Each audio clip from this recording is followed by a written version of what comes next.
পরাণ অনেকদিন পর শহরে এসেছে। সেই ছেলেবেলা বাবার হাত ধরে বেশ কয়েকবার এসেছিল, তবে সেসব তেমন আর মনে নেই। শহর তার কাছে প্রায় নতুনই বলা চলে। তবে এবার সে শখ করে আসেনি, ঠেলায় পড়ে এসেছে। একটা একটা কাজ চাই তার, ছোটখাটো, কম পয়সার, এমনকি খুব খাটুনির কাজ হলেও চলবে। বেশ কয়েক মাস আধপেটা খেয়ে থাকার পর সপ্তাহখানেক প্রায় না খেয়েই কাটিয়ে দিয়েছে সে। বাড়িতে তার বউ, ছেলে মেয়ের মরমর অবস্থা। শহরে এবার একটা কিছু করতেই হবে তাকে।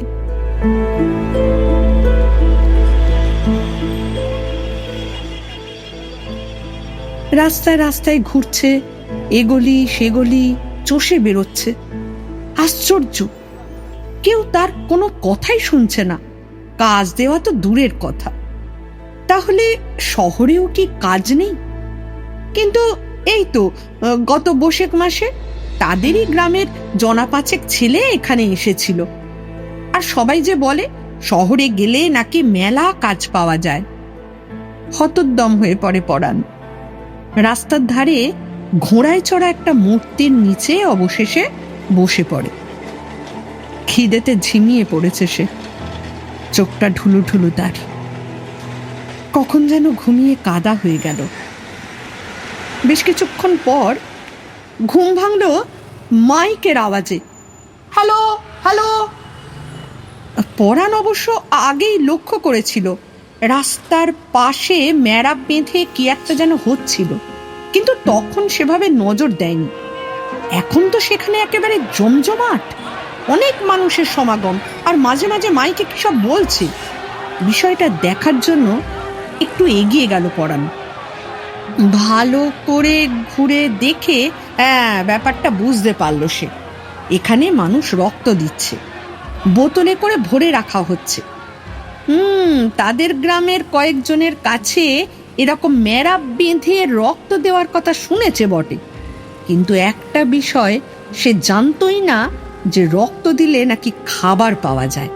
ওরে বাবা, পাউরুটি, কলা, ডিম, আরো কত কত ফল। ঢোক গিলল পরাণ। নেতির পড়া খিদেটা যেন আবার লাফালাফি শুরু করলো। সিদ্ধান্ত নিতে বেশি সময় নিল না সে। নামটা তাড়াতাড়ি গিয়ে লিখিয়ে দিল। সামনে প্রায় 9-10 জন রয়েছে।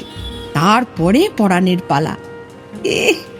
কলা ডিম সেদ্ধর মাখামাখি গন্ধে তার যেন ধৈর্যের বাঁধ ভেঙে যাচ্ছে।